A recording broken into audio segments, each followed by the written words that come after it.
Hi guys, BSc nursing का number 1 channel study medium में आप सभी का स्वागत है। अगर बीएससी नर्सिंग का आप लोग तैयारी कर रहे हैं तो ये सीरीज आप लोग के लिए बहुत इंपॉर्टेंट है। अगर आप सभी को क्लासेस एक साथ देखना है तो डिस्क्रिप्शन बॉक्स में लिंक दिया गया है, और अगर आप अच्छे से तैयारी करना चाहते हैं तो आप हमारे ऐप के साथ ज्वाइन हो जाइए, जिसका लिंक हमने डिस्क्रिप्शन बॉक्स में दे दिया है। वहाँ पे आपको कोर्स मिल जाएगी जो सबसे सस्ती होगी। वहाँ पे आपको एक पीडीएफ भी मिलेगा। अगर ये पीडीएफ आप पढ़ लेते हो तो इससे बाहर एक भी प्रश्न नहीं पूछा जाएगा। तो चलिए शुरू करते हैं आज का वीडियो।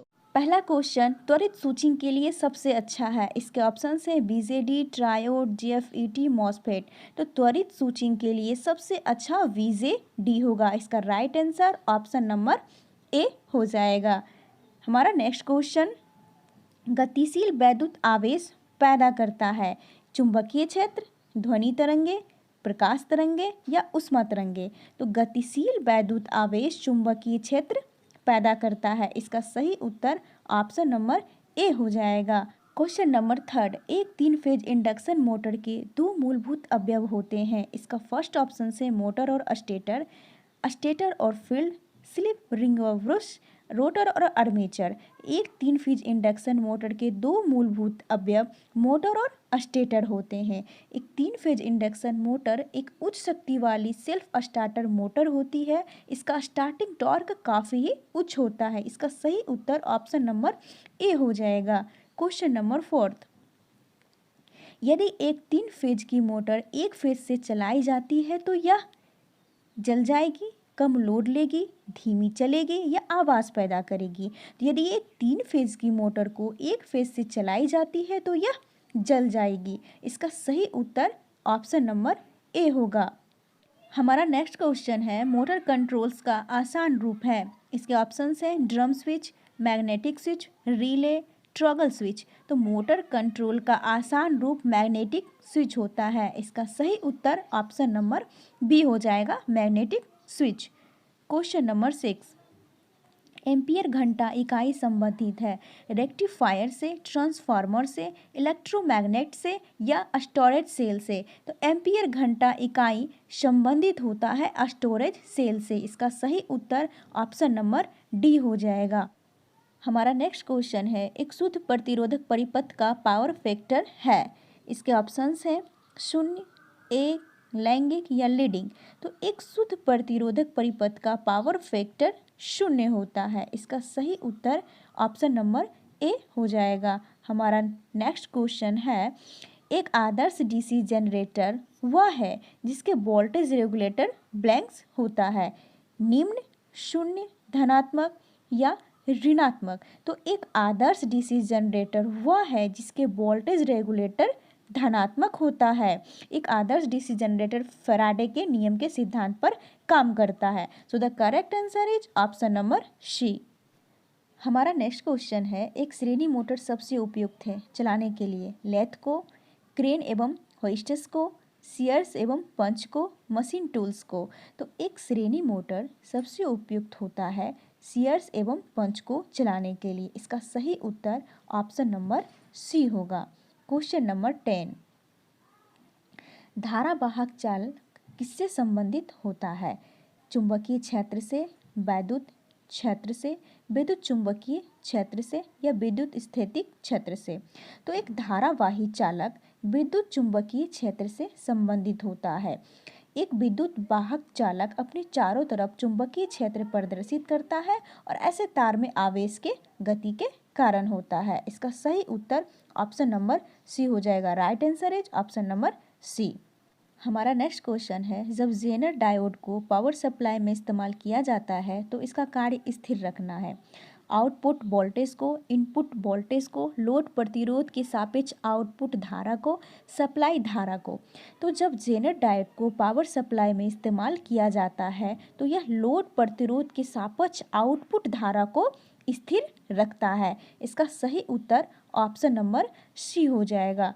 हमारा नेक्स्ट क्वेश्चन है, एक पिन डायोड अधिकतर इस्तेमाल होता है पीक क्लीपर के रूप में, वोल्टेज रेगुलेटर के रूप में, हार्मोनिक जनरेटर के रूप में या स्विचिंग डायोड के रूप में गीगाहर्ट्ज की आवृत्ति तक। तो एक पिन डायोड जिसका अधिकतर इस्तेमाल स्विचिंग डायोड के रूप में गीगाहर्ट्ज आवृत्ति तक होता है।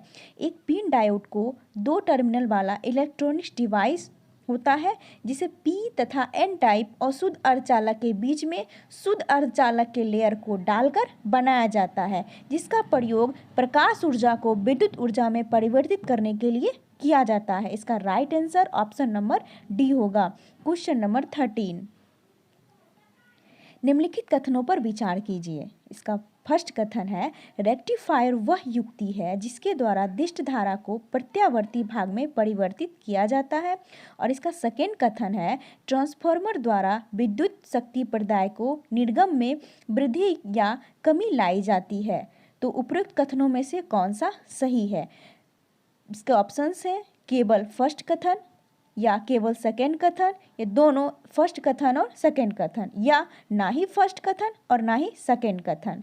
तो इसका केवल सेकेंड कथन ही सही है कि ट्रांसफार्मर द्वारा विद्युत शक्ति प्रदाय की निर्गम वृद्धि या कमी लाई जाती है। क्वेश्चन नंबर 14, विद्युत उत्पन्न करने के लिए कौन सी धातु का उपयोग किया जाता है? तो विद्युत उत्पन्न करने के लिए कौन सी धातु का उपयोग किया जाता है? इसके ऑप्शंस हैं यूरेनियम, लोहा, तांबा या एल्यूमिनियम।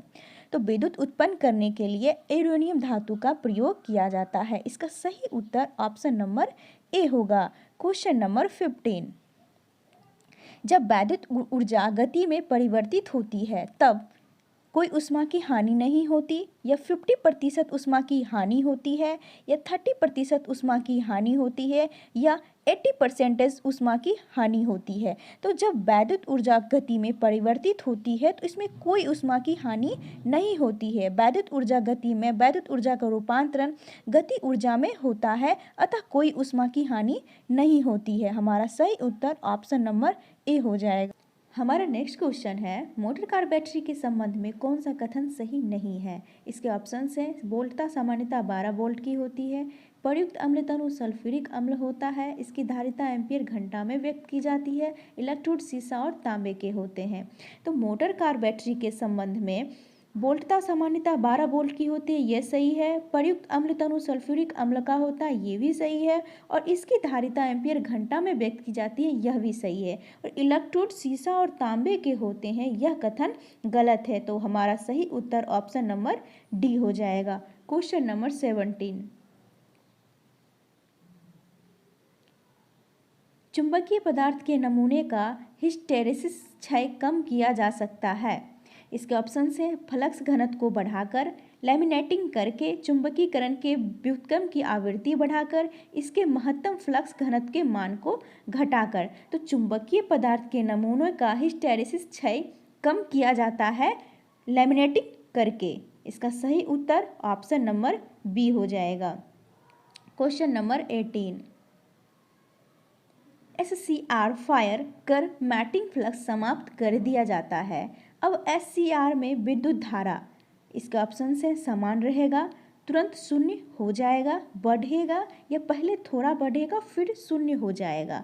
तो SCR फायर पर मैटिंग फ्लक्स समाप्त कर दिया जाए तो SCR में विद्युत धारा पहले थोड़ा बढ़ेगा फिर शून्य हो जाएगा। इसका सही उत्तर ऑप्शन नंबर डी होगा। क्वेश्चन नंबर 19, रेल इंजन चालन के लिए किस प्रकार की मोटर संतुत है? इसके ऑप्शन हैं DC श्रेणी motor, DC shunt motor, DC मिश्र मोटर या तुल्यकालिक मोटर। तो रेल इंजन चालन के लिए DC श्रेणी मोटर संतुत होता है। इसका सही उत्तर ऑप्शन नंबर ए हो जाएगा। नेक्स्ट क्वेश्चन है, किसी भी DC जनित्र आर्मेचर में प्रजनित EMF अधिकतम होगा जब ग्रंथित फ्लक्स परिवर्तन की दर न्यूनतम हो या ग्रंथित फ्लक्स परिवर्तन की दर अधिकतम हो, चालक से ग्रंथित फ्लक्स अधिकतम हो या चालक से ग्रंथित फ्लक्स न्यूनतम हो। तो किसी भी DC जनित्र में आर्मेचर में प्रजनित EMF अधिकतम होगा तब जब ग्रंथित फ्लक्स परिवर्तन की दर अधिकतम हो। इसका सही उत्तर ऑप्शन नंबर बी हो जाएगा। बीएससी नर्सिंग का अगर आप लोग अच्छे से तैयारी करना चाहते हैं तो आप हमारे ऐप के साथ ज्वाइन हो जाइए। वहाँ पे आपको पेड कोर्स मिल जाएगा बहुत ही सस्ते में, और अगर पीडीएफ डाउनलोड करना है तो वो भी आपको हमारे ऐप में ही मिलेगी बहुत ही शानदार 12,000 ऑब्जेक्टिव क्वेश्चन के साथ। अगर ये पीडीएफ आप पढ़ लेते हैं तो एक भी क्वेश्चन नहीं छूटेगा। वीडियो अगर पसंद आए तो लाइक कीजिएगा, सभी के साथ शेयर कीजिएगा और चैनल को सब्सक्राइब कीजिएगा। अधिक जानकारी के लिए हमारे दिए गए हेल्पलाइन नंबर पर संपर्क करें। तो चलिए मिलते हैं नेक्स्ट वीडियो में, तब तक के लिए बाय बाय।